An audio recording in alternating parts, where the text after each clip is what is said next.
Howdy, folks, and welcome to the Hunting Stories Podcast. I'm your host, Michael, and we got another good one for you today. First off, though, I do want to apologize. Took a couple weeks off, but we're going to get right back to it, and we're doing that today with Scott Daugherty.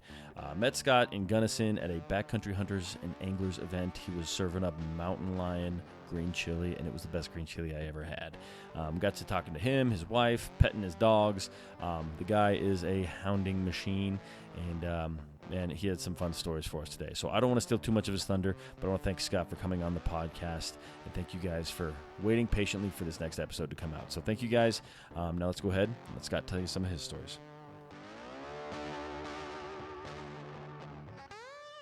All right, Scott, welcome to the Hunting Stories Podcast, brother. How are you? Oh, I'm doing good. And yourself? I am doing well, man. I'm doing really well now that you're here. I've taken a little bit of a break from doing these podcasts. Took a couple weeks off, but I'm excited to get back to it. And man, I'm super excited that you're the guest that I get to jump back into it. Just so the listeners know, we met, I don't know, what was it, a month and a half ago or something like that at the Backcountry Hunters and Anglers Barbed Wires and Bluegrass Bands or something along the lines, right? What was the name of that thing? I think that's what it was. Yeah, barbed wire and bluegrass. Yeah. And man, you had cooked up, because they had a wild game potluck. You had cooked up a mountain lion green chili, and I was like, that might be the best green chili I've ever had, regardless of what kind of meat is in there. And then we started talking, and I think my favorite stories on my podcast have all come from people that are pretty into the sort of mountain lion, dog hunting, that kind of stuff. And I think that you are the perfect guest to kind of go into a little bit of that, hopefully. So let's do this, Scott. I kind of got a little long-winded there, but why don't we let you introduce yourself so the folks know who they're talking to today? Yeah, will do. Hey, just before that, I appreciate you liking that chili. It's one of two things I know how to cook, and that one actually turns out. But, what's funny is you give the recipe, but then you have a secret ingredient on there that you don't share with anyone. So it's like, I don't even know. How am I supposed to make it? Yeah, Uncle Dan's secret seasoning. And like I said, he won't tell anybody.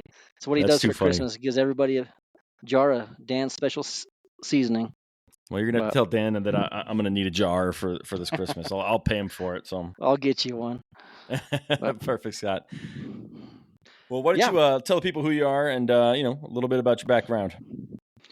Scott Daugherty, born in Gunnison, Colorado. I moved around a little bit and ended up coming back. Gunnison just has that kind of pull on people. So come back after high school and been hunting just with my dad since I was a little kid and all that. And I got into dogs because I think you at the Backcountry Hunter and Anglers event, you heard my little speech there. I'm a real good public speaker. If you noticed, it was terrible. But I read Where the Red Fern Grows way too many times as a kid. The teachers wouldn't accept book reports on it anymore, and if they were smart, they would just found me another book that had a dog hunting in it. I had to read Red Badge of Courage or some junk that they wanted me to. But no, I read Where the Red Fern Grows a whole bunch, and I always wanted to hunt in dogs. And in high school, I don't even know how I met this gentleman, but we called him Fuzzy. And Fuzzy, he got in a bunch of trouble when he was a kid. And so he got on the straight and narrow, and so instead of running around town at night, he had coon dogs and he'd go coon hunting.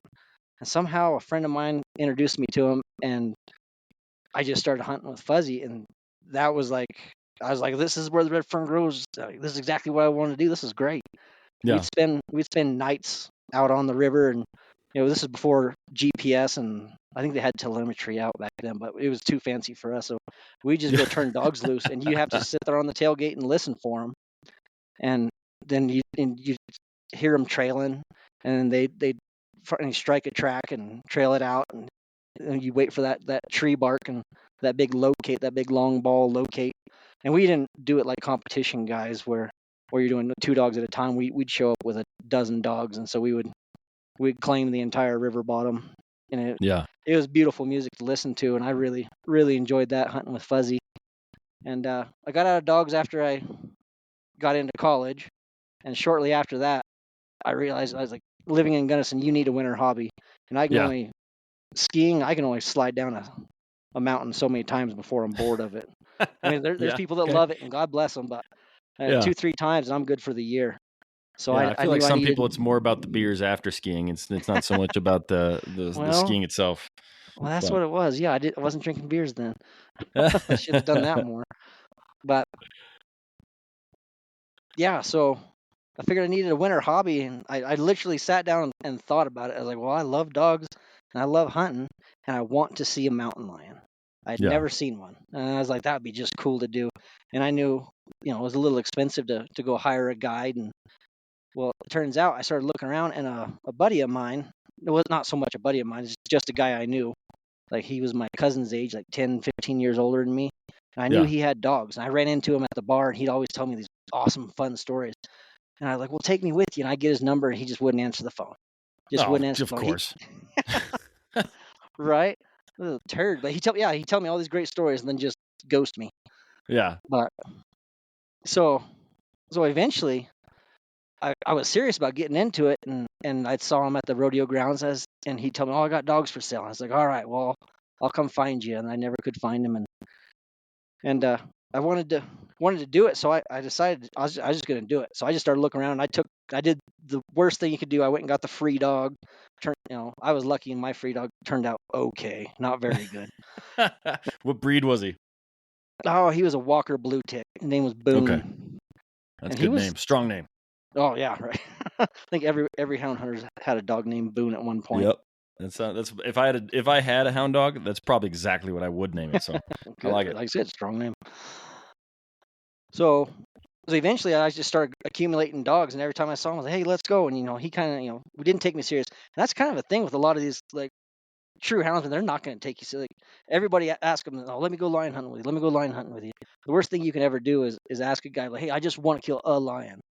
A real houndsman, he's gonna walk away from you when he hears that. You gotta, if you want to run around with some of these like dyed in the wool guys, you're either gonna have to pay for the outfitter, or you're gonna have to really invest yourself in it. Interesting. To become part of it. And so, gotcha. So you have to completely absorb yourself in the culture or pay for it. There's no free rides.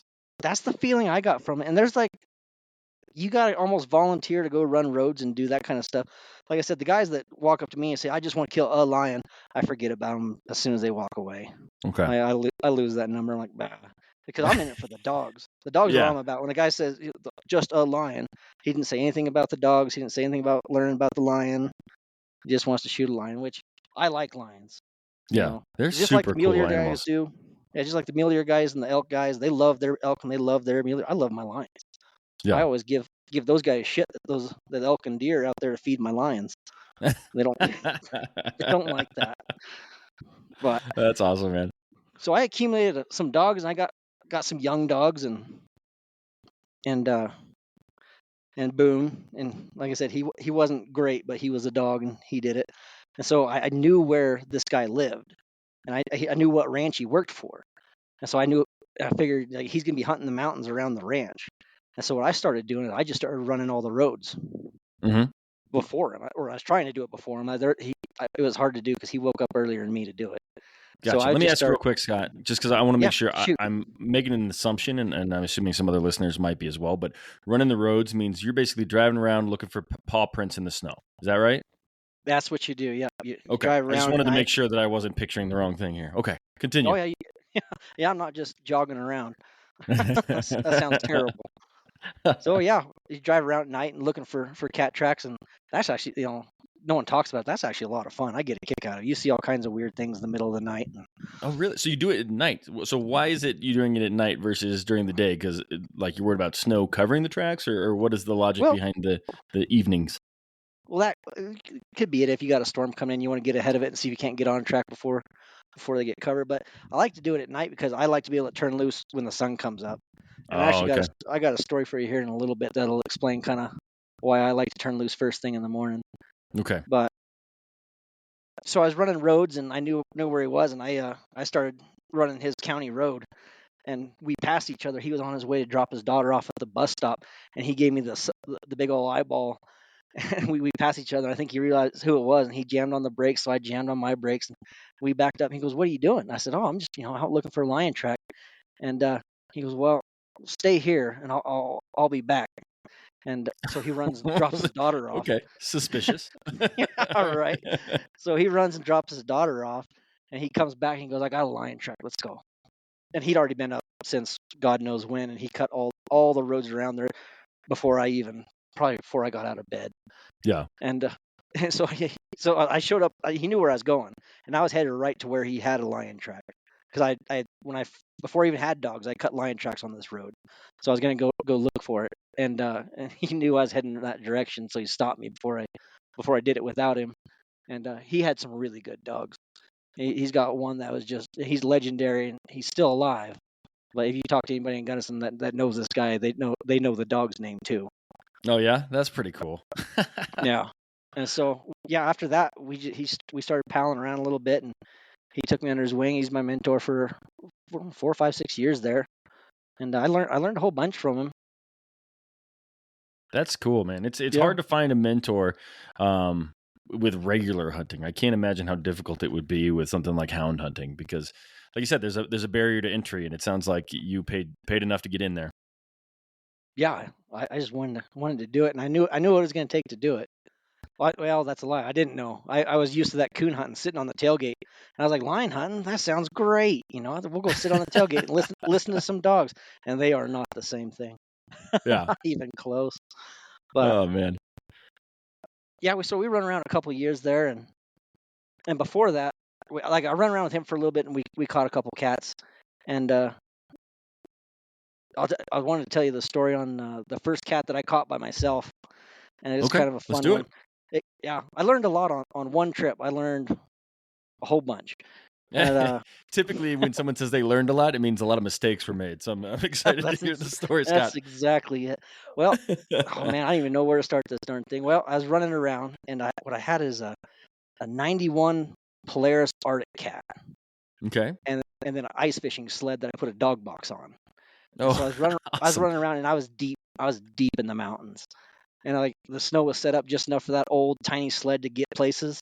And I Mhm. probably shouldn't have been there. Of course, Gunnison, I don't know if you know much about Gunnison, but we're an ice box. Yeah. In the wintertime, it gets cold, and it gets cold, super cold. And so I was running around, and this is the first cat I caught by myself. And I had never heard anything about synthetic hunting wear. Like I Oh said, I no. did a whole bunch of flatland hunting. You okay? And the ones I caught with my mentor, I caught a couple with him before this one, and they were easy. They weren't hard ones. We were able to get to the trees, but Gunnison finally got super cold, and there I was with cotton long johns and Wranglers. I wore 2 pair of Wranglers that day because I knew it was going to be cold, and That's then awesome. Carhartt bib overalls, Okay. and then a big Couple layers. Carhartt, Some layers. yeah, Carhartt jacket over top of that. I probably had a hoodie on and a Carhartt jacket Yeah. because it was cold when we. Nothing sounding waterproof, but at least some layers. No, not at all. Yeah, so when I say we, I always refer to me and the dogs as we cut Okay. a track, and I borrowed a dog from another guy who I bought a pup from, and her name was Abby, this old plot dog, and I got stories I could tell on her too for days. Her and my wife never got along. It's hilarious. She come out of the dog house and she would greet the day like a rooster. She didn't make the sound of a rooster, but every morning when the sun started to shine, peak, she'd walk out the doghouse and just woo, woo, woo. And my wife, go put a collar on her. I bought this dog at 10 years old for more money than I wouldn't even say. Yeah. Well, at the time, I thought it was a lot of money. Nowadays, it ain't nothing. But she was 10 years old when I bought her, and I said, I'm not putting a bar collar on her. She's a veteran. She gets to Yep. greet the day, and that's all she did. She just say hi to the day. So I had Abby, and I had a couple of young dogs and Boone, and then I had another dog from the guy I was borrowing Abby from. So I had a pile of these dogs in this ice fishing sled behind a 91 Arctic cat, and we went up on the big mountain. It was back there, and I found this lion track, and I was trying to get my dogs to be lion dogs. The worst thing I wanted to do was have all these puppies and then just have them as house dogs. And then I thought it was a bad look to not make them into hunting dogs. So I was really putting a lot of pressure on myself, and I had to do it by myself. My mentor, he'd show me lots of things, and we always caught cats with his dogs, but my dogs weren't. I knew they weren't the ones first on the track, and they weren't the first ones to tree, but they were there. Yeah. So I They're needed learning. these dogs. Taking baby steps. Yeah. I need these dogs to be lion dogs. And so I found this female track, and I was pretty excited about it. I think I might have lost you there. How do you tell the difference between a female and a male track, if you don't mind me asking? Or is that because you ended up finding the cat and figured it out? Well, you can do both, but now the track size, and there's a test on CPW, if you ever buy a mountain lion tag, you have to take a test to be able Okay. to tell the difference between a male and a female by visually seeing the cat or by looking at their paw tracks. And that back pad is what I like to go off of. I know CPW on their thing, they got this whole thing about measuring the entire width of it. I don't even mess with the width. I go to that back pad, those 3 lobes on the back, and I measure the widest spot on those 3 lobes. Mm-hmm. And I've converted myself to the metric system because I run around with a biologist here the last couple of years, and I just find it so much simpler. Yeah. Because I hate that, the 16th and 3/16, and sometimes you got to sit there and think about it. Is 3/16 bigger than 3/8? Right. Quarter. So the centimeters is so much easier. 5.5. You find a Yeah. track that has a front pad of 5.5 and a rear pad of a 5. That's female all day long. And sometimes you'll find one with a 6 front and a 5 rear. That's gonna be a bigger female. Okay. You find basically anything over 6 on that front pad is going to be a male. So you'll find one in the 6.5s with a 6 on the rear, and that's going to Okay. be a young tom. Gotcha. So centimeters are just so much easier. I just call it 65. Okay. It's not the right way to say it, but I call it 65. And Gotcha. we cut a big tom with a 72 or something like that, 7.2 on the front pad. That's cool. So here's a question: when you get a tag, what are you allowed to harvest? Is it just toms? Is it just, I don't even know what a girl cat's called, a kitty cat? Like, yeah, you know what? I don't know. Female and toms. Yeah. Okay. So when you buy a tag, it is either sex. Okay. And there are certain areas that they ask you to refrain from shooting females. You not legally have to abide by that. But and realistically, as the way CPW has been managing it, it's working out perfectly fine, like to the T of what should be done. Yeah. And I can talk on that too for a long time, but we will a little bit at the end. I actually have a question for you in regards to all this cat madness that's going on in Colorado, but we'll save that for after the story because I'm derailing you from your first hunt here. Okay. Oh, I guess I got to back up a little bit. And so, yeah, we cut this female track, but so we're going backwards in time. Long time ago, coon hunting with Fuzzy on the river.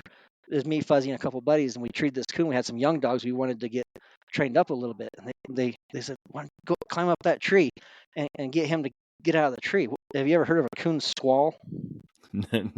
No, I have not. I'm not sure if that's weather or if that's something else, but yeah, right. Go ahead.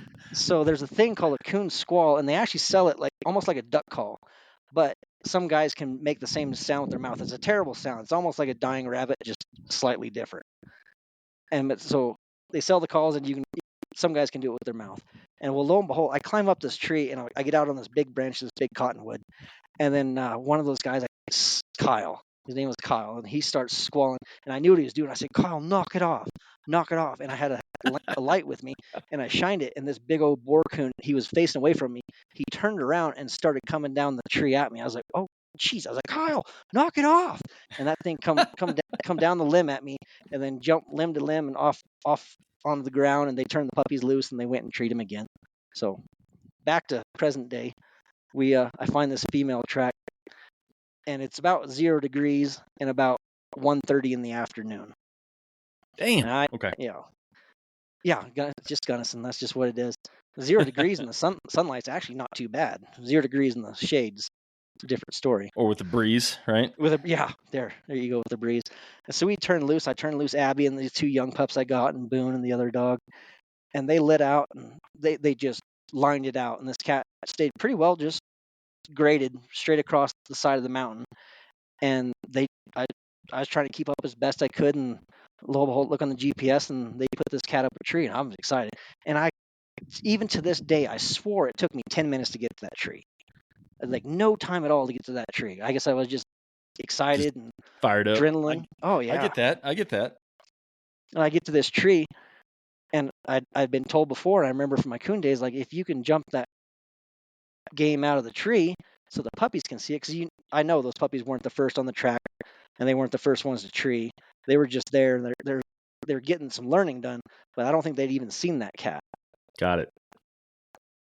And so she's in a big bushy pine tree, and so I'm like, well, just do like we did back in the day and jump her out, which is you shouldn't do.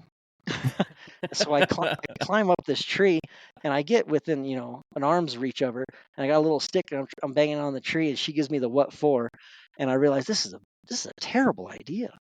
And so I climb back out of the tree, and I gave up on that. Smart enough, I actually gave up on that. So not big story there. And I climb out of the tree, and the sun's starting to set, and I was like, all right, well, time to go home. I start hiking, and I'm like, gosh, dang, it's a long ways.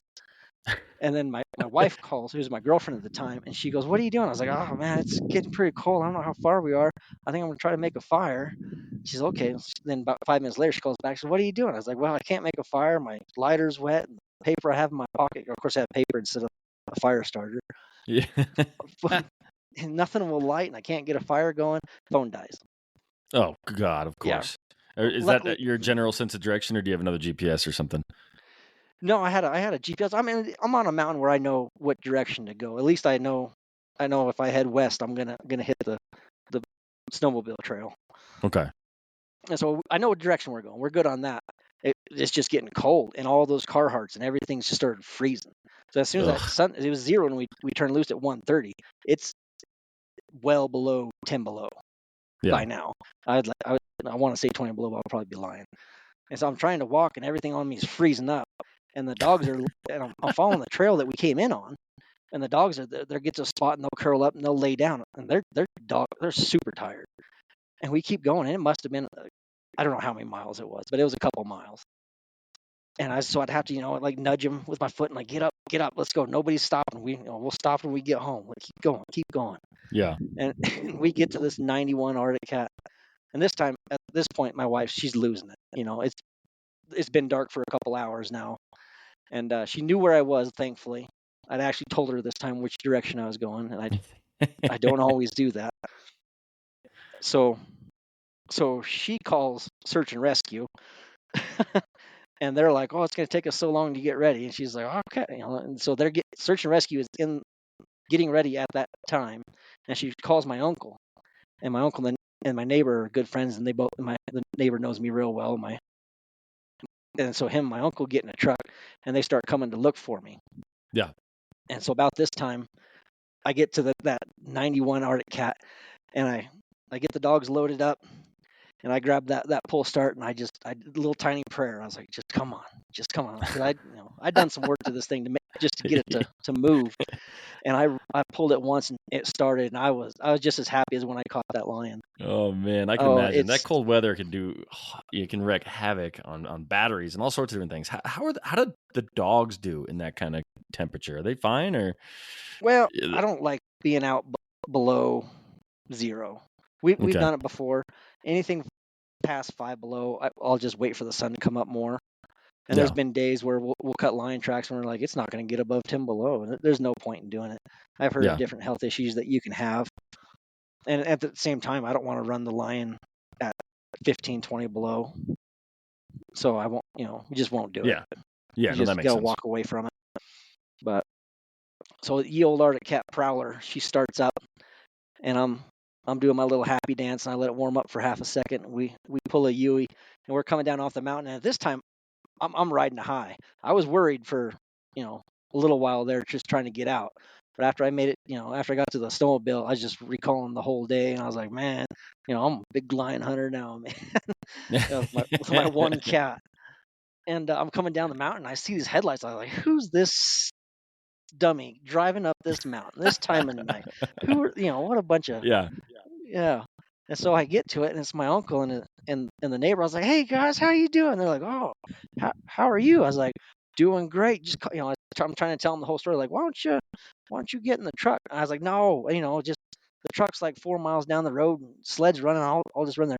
And my uncle's, no, you get in the truck. I was like, oh, okay. Well, I get to their house. I looked in the mirror. My lips are just the slightest hint of purple or blue. Yeah. And I was like, oh, gosh. Okay.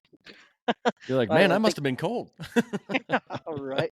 I took those bib overalls off, and they stood. Oh, they stood no way. Straight up. Just Did you lean get them a up picture against of the that wall. by chance? No, God, no. I wish I would have. Didn't have good cell phones and had an old crappy camera. But no, it was. Oh, of course we made it down the mountain. I said we were going to the truck. Like, we make it down to my truck, and then it doesn't start. So I was just yep. super happy that they showed up. It would have been another 4 or 5 miles on the snowmobile to get to their house. Of course, I didn't have a helmet, and I was just, face was bare, didn't have Oh, neck gaiter on or gosh. all the stuff.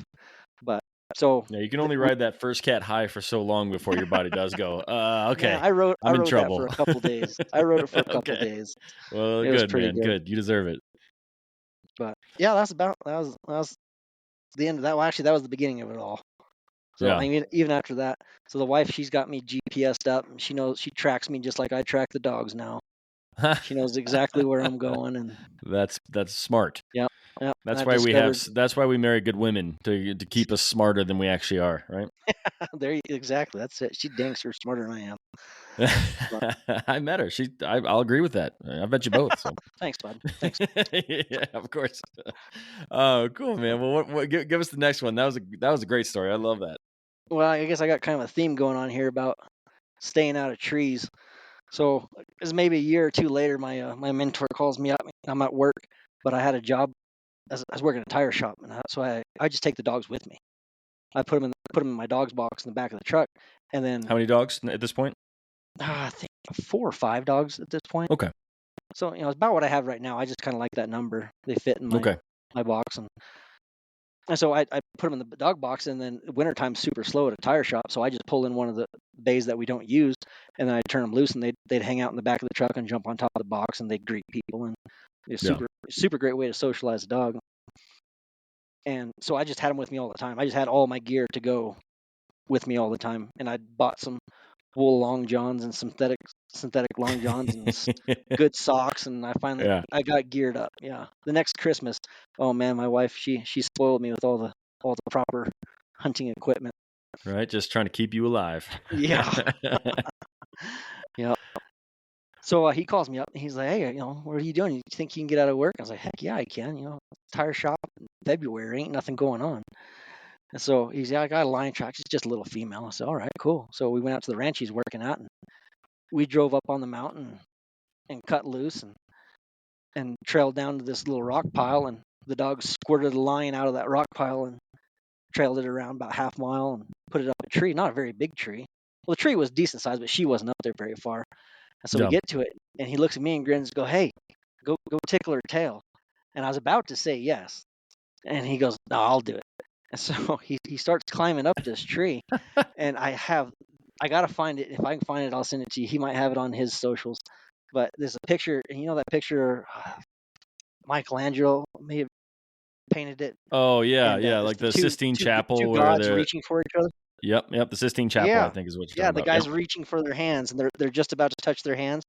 Well, the picture I got of him is it's great. He's got his backpack on, he's got his cowboy hat on, and he's reaching up, and he was like, I mean, in the picture you can just barely see a little divide between his finger and that tail. I should have had it on video, is what I should have done. Yeah. And I snapped that picture right then, and then as soon as he just stroked the bottom of her tail, she's on a limb, and she came with her both paws, came right between her both back. How she didn't fall out of the tree, I don't know, but she came right between both of her back legs and just took a big old swipe at him, and just the biggest guttural. I've heard a lot of lions make a lot of different noises, and I've heard them getting into some Ugh. little chaos, and that was just the biggest guttural roar I'd ever heard a lion make. And he comes toppling out of this tree, and she stayed up there. He comes toppling out of this tree, and hits the ground and goes, "Oh, my knee!" And by this time, I'm laughing hard, and and to What a make good friend. oh yeah, because I was trying to turn video on, I wasn't getting it done, and he's sitting there, my knee, and he and I look up, and she just starts to pee, and she just starts peeing all over him. Oh no way. Oh, and he's rolling out of the way, going, my knee, my knee. Oh, I laughed and roared. And that poor guy, his knees still bad to this day from that. He'd Oh always had no. bad knees. Yeah, What he'd did he always had do? bad Did he knees. like hyperextend or ACL or MCL or I anything, or do think you know? it's ACL, MCL, one of those things. Like he's had issues with them before, but that was kind Gotcha. of that one is long lasting for sure. That's So amazing. I That's guess officially the second person to get pissed on in a story of my podcast by a critter. Somebody else had a bear go up they're in a tree stand. The bear crawled up the tree a cub, right? Went up and past him, above him, like 40 feet above him, and just started pissing all over him. And Oh, he was that's like, "I hope Mama doesn't show up." So yeah. That's awesome. Do you still make fun of him for that, or is it? Are you over it at that point? yeah. Anytime someone brings it up or he brings it up, I just re-mention how I had a good laugh about it. And Yeah, he'll bring it up like my knee's still bad, and I was like, yeah, I know it was funny. yeah. If I knew someone that it happened to, every time they walked into the room, I'd be like making sniffing noises, like, what is that? Is that cat piss? Like Yeah. every time. Yeah. So yeah, I guess the moral of my stories is you stay out of the trees. Yeah.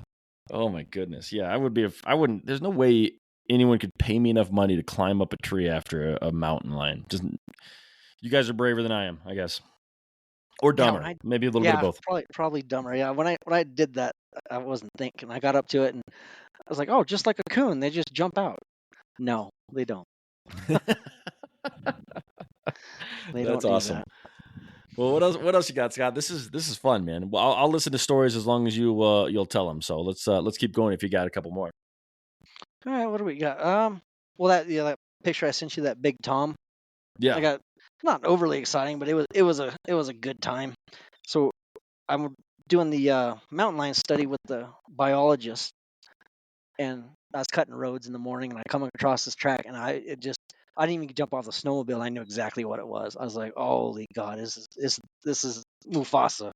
Yeah. This is the Yeah. And big just one. for the listeners, just so they know, Scott, you work with Colorado Parks and Wildlife with some biologists with their department to kind of capture and tag the lions. Is that right? Do I have that Yep. right?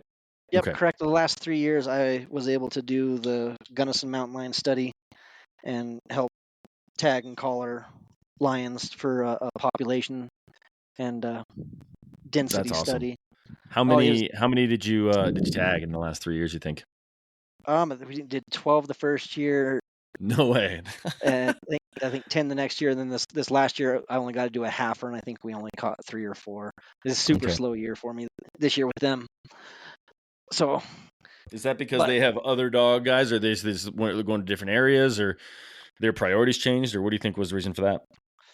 I was actually super lucky. The original biologist that started the study, he's a super fun guy, but he's kind of secretive, and he didn't want to put too many people together for houndsmen. And Okay. I was just lucky enough that I had a pretty good reputation because Okay. I don't harvest a lot of cats, and so they thought that I would make a good mix. They knew that whilst we were doing the study, I wasn't going to go tree a tom and then come back the next week with a friend and go tree that same tom and harvest that tom. Got it. Like I said, it's not really why I'm in. I'm in it for the dogs, and I love the taste of mountain lion meat, but I'm pretty selective about what I harvest. Gotcha. And I don't Can someone let have just more than anybody one have tag a it. year, or can you just like you and your wife Nope. each have one a year? Is that it? Yeah. Okay. Each person gets one tag a year, and that's all you get. And that's the hard part for houndsmen, because if you go using your tag, you're done, or you have Yeah. to find someone to come with you every single time you want to go. So most houndsmen won't use their own tag. Generally, they'll let somebody else do the shooting. Yeah. So that they can get their dogs working all winter long. Yeah. And that's What's the season? Sorry, I have so many questions. This is so No, much fun. that's fine. Yeah, go for it. What is the season? Yeah. As soon as fourth season is over, the day after fourth season is over, because it changes every year. Yeah. As soon as the next day after fourth season's over, mountain lion season starts, and it can run to the end of March. Okay. And it's based on quotas, right? So once they've There you go. harvested X amount, they stop. That's right. Like where I live, it has a cluster of 5 units, and those 5 units they're combined. The 5 units are, and Mhm. it's 18 lions total. So when that's done, Okay. there's no more hunting. You can't even pursue. So you can't Yeah. even go out and just tree a lion.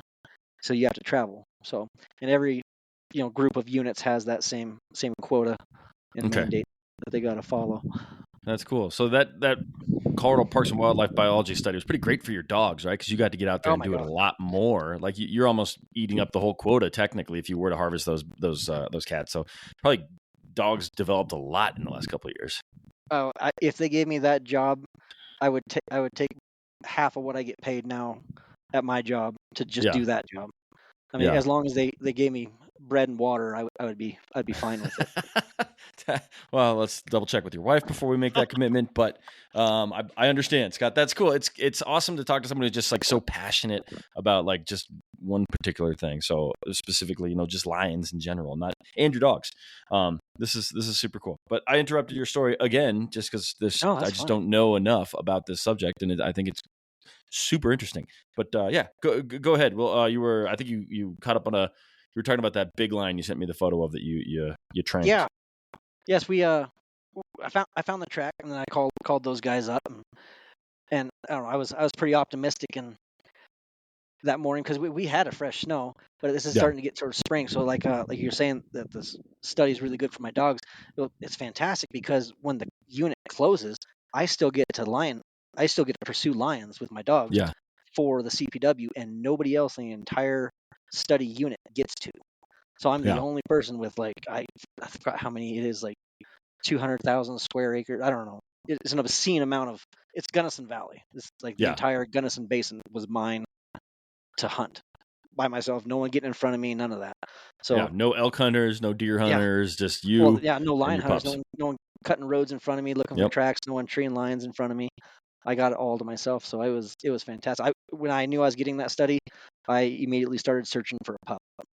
Yeah. I got a pup, and I made sure I started doing it, and I trying to do the math, so I made sure that she was at least 10 months old when the study started. So that kind of helped me narrow down what pup I was going to get, because I was like, oh, this one will be 10 months when the study starts, and so that's enough to be able to at least go walk with me. And Yeah. so she started the study out with, and right now she's my top dog. She's That's fast. cool. So she's a little black and tan blue tick mix. I think I And met her at the Black yep, BHA event. Yeah, your yep, dogs were black, sweet as could yep. be, man. Oh yeah, I try to do a lot of socializing on them. You got to keep them nice. Yep. So we cut this track, and I knew immediately it was a big one, and I radioed these guys up. In reach, I used in reach, and I was able to get everybody gathered up. And when you're hunting with the CPW people, you gotta do a little waiting, I'd imagine I'm so. A sitting little there. bit of Oh yeah. bureaucracy there. Yeah. Well, oh yeah, they're just trying to get gathered up, and of course they're off running around checking cameras here, doing this there. They're doing their job, and then when you Okay. call them, they drop what they're doing and they come. And I tell Oh, you that's what, cool. some of the Okay.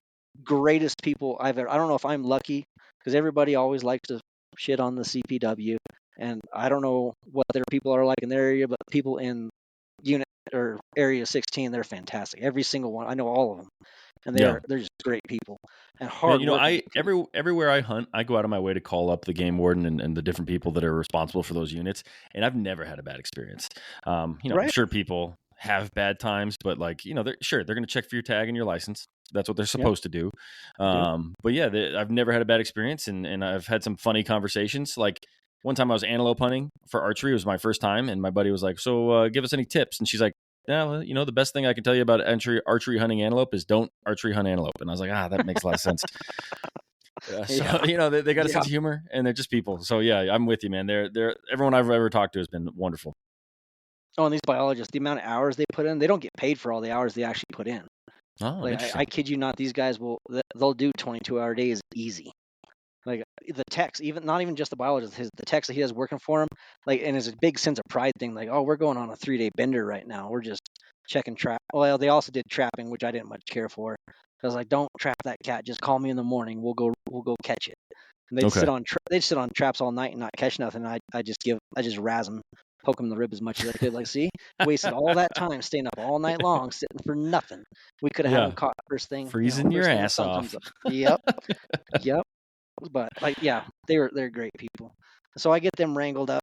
It takes a little while for them to get there, and we get there, and I turn dogs loose, and I'm sitting there kind of listening and waiting for them. And like we said, we had a good skiff of snow come through the night before, so I'm real optimistic this is just going to happen super fast. And then they just keep moving and keep moving, and then they round this mountain. I was like, all right. And just before they do that, the one guy walks up to me and goes, oh, about how big is this cat? I said, this is Mufasa. This is Mufasa or Mufasa's dad, one of the two. And they're like, oh. I was like, yeah, this is the one we've been waiting on for the last 2 years. And so the dogs around the mountain, and this particular mountain has different roads you can get to try to cut it off. Okay. And so I go and run the next road, and when we get to it, the dog's been working for a couple hours now, and I finally get to the spot, and the sun is about springtime. It's early March. Or no, late March, middle March. Okay. And so, we still get our snow, but then the sun pops out and starts melting snow. When that snow melts, that scent just starts getting carried away, or it gets flooded out and run into mud. Okay. And we made it to this particular side of the mountain, and my heart kind of sank a little bit because I know the side of the mountain, and it's like a magnifying glass when the sun just hits it just perfect that time of year, and it'll just start to melt. Like you can literally hear the droplets coming off of things, and so you can sit there like just small little droplets the entire time you're standing there. And so my heart's kind of sinking, and I don't want to give up just because I know what this cat is. And so I circle up high on the mountain, and I send one of the CPW officer guys down low. I said, you know, get on that creek and start walking that creek out to see if he didn't cut down through that way. But so far this cat has been doing essentially a nice level grade right across the mountains. And so I kind of figured at one point he's going to either have to go up or he's going to have to go down. And if he keeps going straight, we can make that work. But I go up and I'm messing around, and one of my dogs is striking right up next to where I am. But the way he's striking at this track, and striking is just they're sniffing real hard, and when they find something, they give a big long woo, and he keeps doing it. And I don't really believe him. He's a really good dog, but he can be a little bit of a liar. Yeah. And so I radioed down to the other guy and I said, "You got anything going?" And he's like, "Well, they've been kind of searching this one little area, but I think they're kind of giving up." And about the same time he gets off the radio, he looked up and he said those dogs made 100 yards, my females, and they're just grubbing. And grubbing is just when those dogs, they're in a little, they got all three heads stuck together and they're just moving track to track, just, and every now and then you get a little squeal or a little holler out of it, and they're excited, but they're not overly excited. And so they're grubbing this track out in the mud, and the crisp, that super sharp snow that's kind of crispy, and so he looks up and sees that, and he gets back on the radio and goes, "Well, I guess they're doing something now."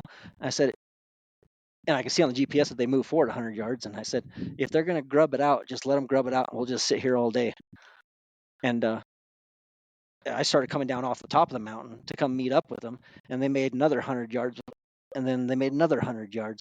By the time I got close to them, they were about 400 yards ahead of me across the mountain, and they're grubbing and grubbing. And I got some cool pictures of where this cat walked under some big rock ledges. I found a scrape, and I'm behind the CPW officer and the dogs, and he's just following along with him. I asked him to just stick with him. He doesn't have GPS or nothing. He's just walking and watching. And so I find this scrape. So the Tom's leading signs what a scrape is, and the lion gets down and he pulls a whole bunch of leaves and dirt and stuff, and he pulls it right up under him, and they pee on it. The females will do it, the males will do it. I've seen both of them do it. It used to be a big thing of contention between the old time lion hunters of if it was the males that did it, the females that did it, if they did it with the front feet or they did it with the hind feet. And yeah, so I think it's the front feet, and I think both sexes do it. Huh. So there's just little signal piles for the next lion to come by. Okay. So it's like a big Tom's, like it's him saying I'm in this area, or the females will do it. I don't know if they're trying to do it when they're in heat, so that the Toms can find them, or that's things for the biologists to figure out. Yeah, right. And so I finally I'm on the trot, and I'm trying to catch up with them, and I got the liar dog with me, the lion dog, and so we finally catch up with the CPW officer and my girls. And about the time we catch up with them, they're starting to move down off the mountain, which is perfect because they're heading towards the dark side of the opposite mountain. Okay. And so we sat down, and he said to me, he goes, I never really quite understood what this was about. And he said, this is pretty cool to watch them work like that. And I was that just tickled me right there. I was like, yeah, someone, he got to see all the cool stuff. He got to do a quarter mile across that mountain, watching those girls just smash their noses on the ground and just drag them along that dirt and that mud and the icy snow and really search for that track. And he thought that was something cool, and that made me pretty happy.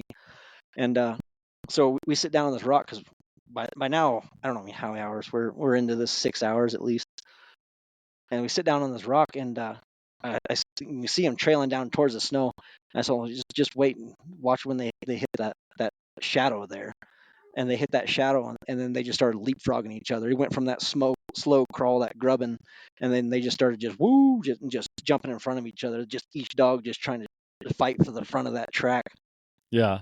That's so cool. You're doing an awesome job of like visualizing this for us. This is really cool. Okay. Keep going, man. Good, yeah. And so they're hot. They think they're really doing something now. The scent just changes a lot, especially when you get in that shade and the snow hasn't melted or anything there. It's holding that scent a lot better than obviously than the melting snow that's just completely taking it away. They hit that shadow, and then they can smell it, so they just start leapfrogging each other. And they make it. There's a big rock about, I don't know, but the size of a small office building, and they get to the bottom of it because lions love to walk under big rocks. It's just they love it. Okay. They get under that rock, and they all shut up. And I was like, and I've seen this happen before, and I've heard other guys talk about it. Is there's a scent pool, so the lion spent his day. That's where he was. Okay. So he spent so much time there that the scent is completely pooled in one area. It's not like they're going track for track for track.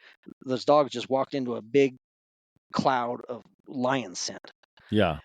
And so you think that they lose their minds, but what they're trying to do is they're trying to think, and they're trying to figure out, well, this isn't the track, this is just a pool of scent. And so they're just all like a bunch of swarm of bees just trying to circle and circle and circle, trying to find where it leaves, because that makes sense. Trying to find that out track is what you call it. And that young female of mine that I told you I bought for the study at the beginning of it, I see her and I hear her just chopping. She chops real hard when she's hot. So it chops just a quick bar, chomp, chomp, chomp, chomp. Yeah. Some dogs will do it on a track, some dogs will do it on a tree. And so she starts doing that, leaving, going up the valley. And I told that guy that Piper, she's got it. She's jumped him. She's moving now. And she took that tom up into oh gosh darn, I forgot what kind of tree that is. Juniper. It's like probably one of the biggest junipers I've ever seen. It was huge, like not overly thick, but just super tall. And of course, there's a nice big pondo right next to it. And this cat climbs up this tall but skinny juniper tree. And we finally get there and we're looking at him. And I told that guy, I said, he's not going to stay there because we got the capture crew behind us. So we got 3 other people coming with the capture bags, with the tranquilizer, with the drugs, with all the paperwork, with the collar. You know, it doesn't sound like a lot of stuff, but this bag is heavy. Yeah. And do they split it up between the 3 people, or is this one dude lugging all that stuff? And it's one dude, and she was a small lady. Oh. Okay. But yeah, so they're coming behind us, and a little thing on her. We pulled her out of retirement because the actual biologist had to go fly to go do a population count. I forgot I think on elk or something.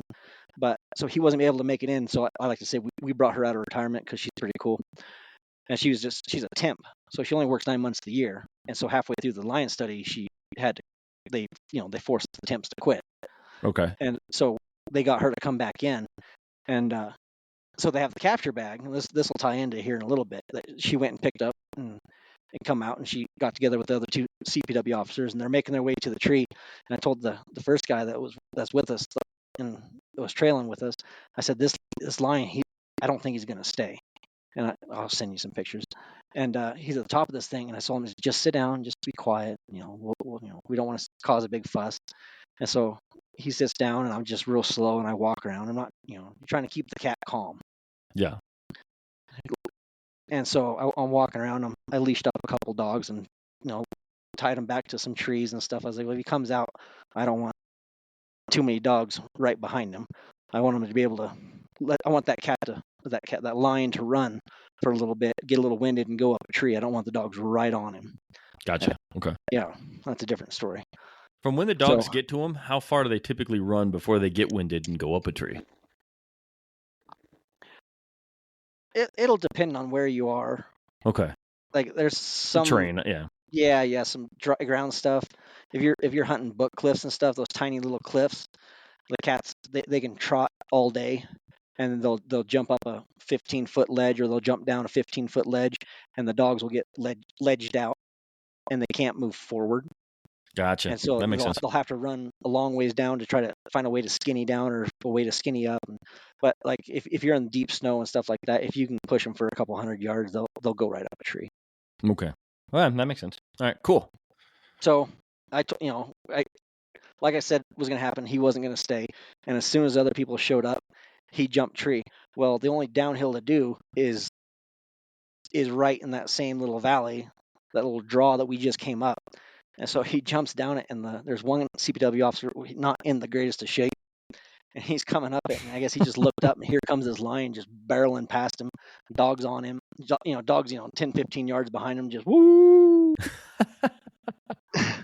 They put him up another tree. And so, like I said, this capture bag, we brought this gal out of retirement, so she had got the bag, and she had the tranq gun. Well, we have 2 tranquilizer guns. One takes those tiny little disposable cartridges, and one has a rechargeable cartridge. Well, she has the tranquilizer gun that takes the rechargeable and not the disposable. And so they're not exactly the same attachment to charge that thing full of CO2. And so I could see it in her eyes, like her heart just fell. She's like, "Oh my, we can't dart this cat." And so they're scrambling, trying to figure out something to do. And she's apologizing a little bit. She's not overly, but she's like, "I'm sorry." And I was like, you know what? I've had a great day. We grubbed through it, and those dogs pushed. Those dogs learned so much by, at least the 2 young dogs I had learned so much by grubbing with that old female of mine. Yeah. To push through that. And so I was already having a good time.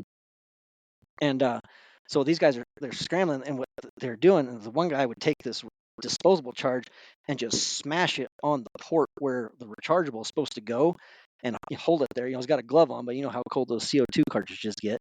And so they got like 5 or 6 of these disposables, and they're just trying to do it, and they got like just a little bit of poundage that is technically the gun's supposed to go off, but wouldn't. And they're like, "Oh man, like, it says we have enough, but the gun won't even fire. Won't even just let that little poof out." And so they're like, "We got one more, try it." And they shoved that last one on there, got like a half a pound or a quarter pound more.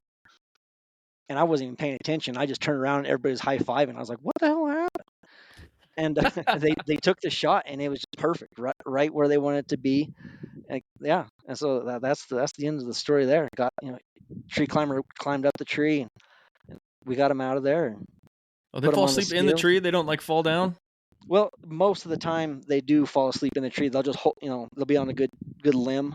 They're not always hugging a trunk. They're generally on a limb, and they'll just fall asleep and just hold on to it. Is that the same when you're hunting them? So like rather than a tranquilizer and just having them fall asleep, is it also common for them to, like, if you get shot by a bow or a rifle or whatever it is, do they just stay in the tree, or does it typically? No, I don't know. Something about the drug, because the drugs take effect real slowly. Okay. And so something about it, they just, and they're still have some cognitive about them. Like when they get down, their eyes are open. They're not like moving around, but their eyes are open. Yeah. Oh, that's spooky as shit. Okay. Fun. Oh, it's so fun. That's awesome. Oh yeah, but yeah, this particular cat, he fell out a little bit. He wasn't very far up the tree, and the tree climber I think he had one rope on him, and we had the net out, and we have a big capture net, and we caught him in the net, and he came down just fine.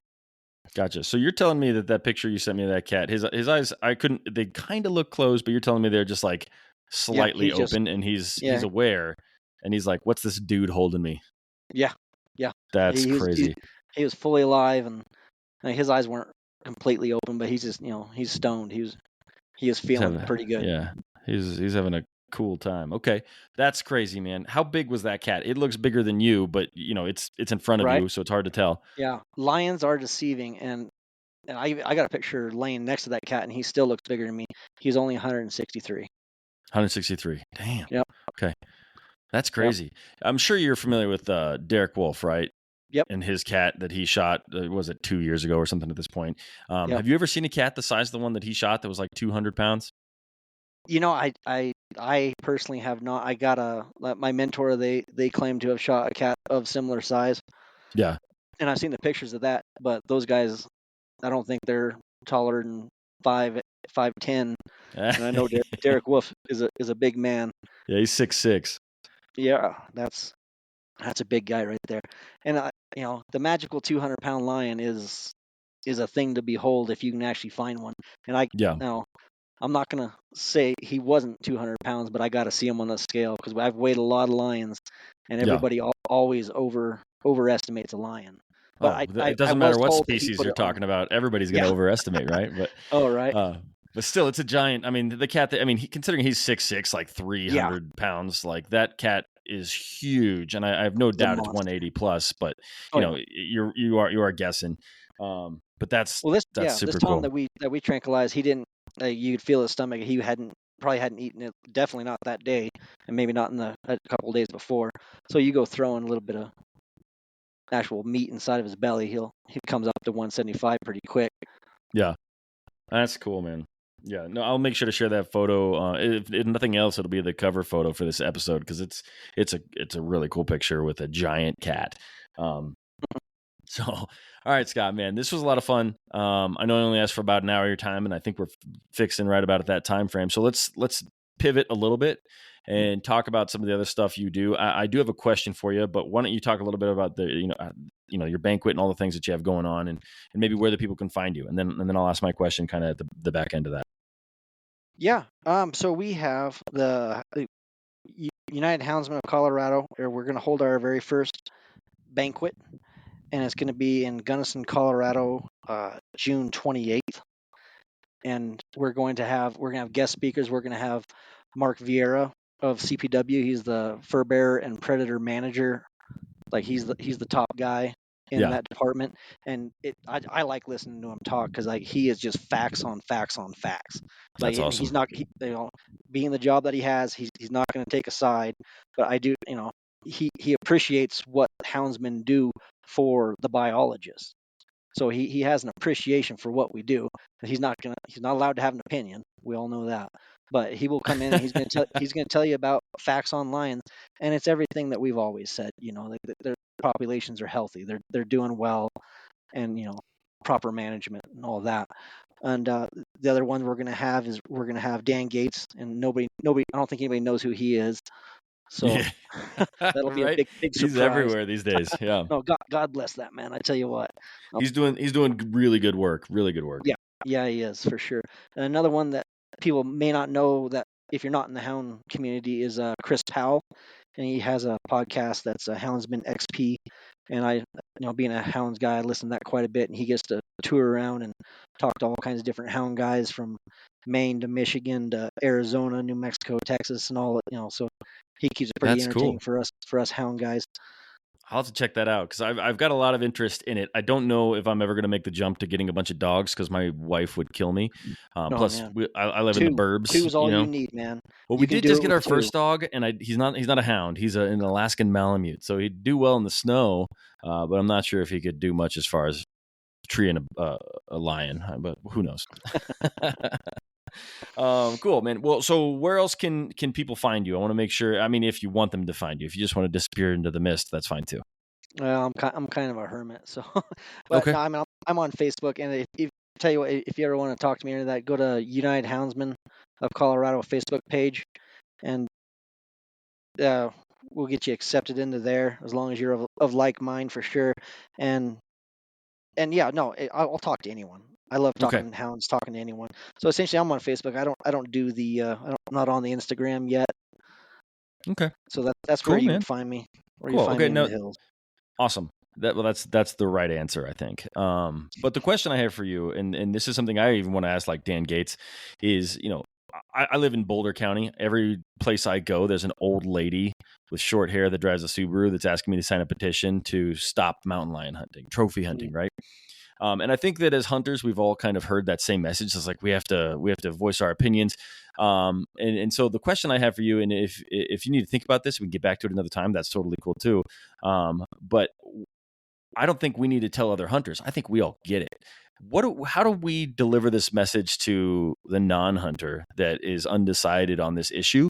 Because we don't want the same thing happening with like wolves, right? Ballot box biology is just wrong, Right.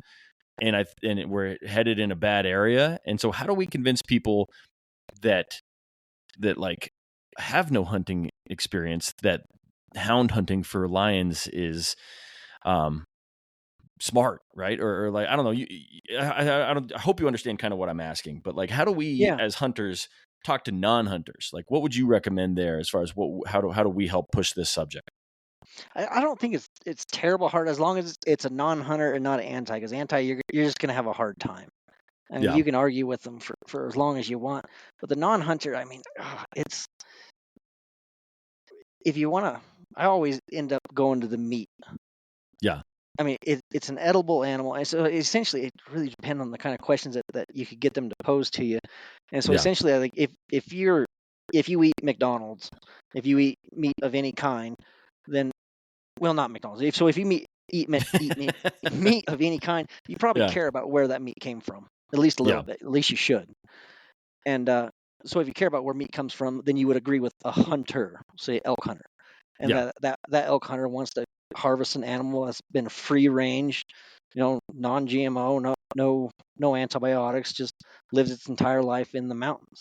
It's no different than the lion. The whole trophy aspect is it's uh, it's that most people aren't gonna. They might harvest 10, 12 elk, maybe even more elk their entire lives. No one's going to harvest that many lions. Lions just kind of a once in a lifetime. And so I have as much appreciation for a doe that I kill as a lion that I kill. I'm just that excited about the meat for both of them. yeah. And so it gets down to the meat. Like that lion isn't going to go to waste. It just I'm going to eat every bit of it. It just looks a little bit better on the wall than the doe. Okay, got it. And so Yeah, I guess that's a direction. something I always share, and I don't know if it's accurate or I don't know if it's the best way to go about it or not, and you can tell me what you think. But I typically, rather than going to meat, which of course every time I say, yeah, we eat it, I've eaten mountain lion, people are like, what? So I think you're right there. But I always often go, why should someone vote for what we should do biologically with these animals? Like, why is your neighbor intelligent enough to determine what's Mm, at the best interest for something that's living in the wild? Like, we have thousands of biologists for Colorado Parks and Wildlife. They're managing them well. We don't yeah. need to like tell the Colorado Parks and Wildlife how to do their job, because they went to school to do their job. And that's typically how I go about it. I don't know if have you ever thrown that argument out at someone that's inquiring, and does it work well, or how do you feel about it? No, it's a great direction to go for sure. If you bring up experts, like who's going to be the expert? Is it going to be the people that like even the people that give CPW all the guff about managing any species, deer, elk? They're always the armchair biologists, even the hunters. Is Yeah, like how many hours a day do you actually spend doing that? I know this biologist that literally just sat out for 20 hours to get a lion in the trap just so he could put a GPS on it to try to figure out the population of lions so that he could have a better understanding of of the species. yeah, These people they put in silly amount of time and they don't get they get a little bit of credit, but not as much as they should. So no, yeah, it's a great direction to go. Is obviously the experts are the way to go. I always lean towards the meat just because it's quickly relatable. Like you start talking with people experts, like, oh well, they don't know what they're doing though. Like, yeah, okay, but like 99 was it 95% of people eat meat and like only 5% are vegetarian vegan. So something everybody like that. eats meat, Yeah, and it's if you eat meat, you gotta appreciate that a hunter cares about the animals that he hunts. No one wants to see elk go extinct. No one wants to see deer go extinct. I don't want to see lion populations go down. I love big lion populations. That makes me yeah, happy. And so, yeah.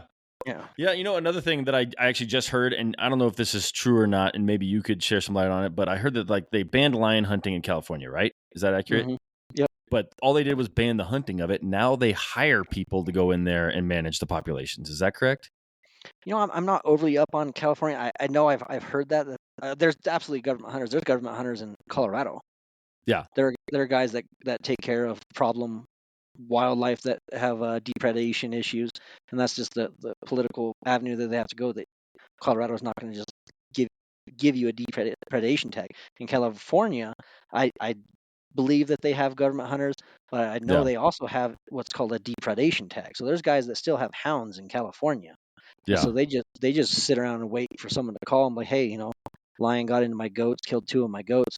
The DNR gave me a depredation tag, and those guys will go and they'll harvest that lion. And I know that they're definitely harvesting a large amount of lions, so it doesn't stop the hunting or killing of lions. But I do Yeah. know when a government person kills a lion, that meat is not consumed. Yep. And they're getting paid.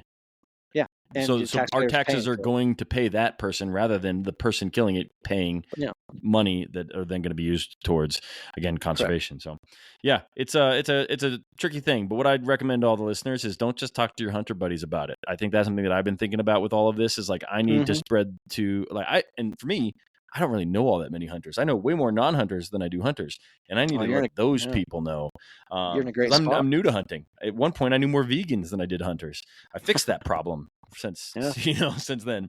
But yeah, it's about sharing it with the voters, the people that are necessarily undecided, and just it sounds nice to say, yeah, we shouldn't be hunting lions, but the lions are going to probably get killed regardless, right?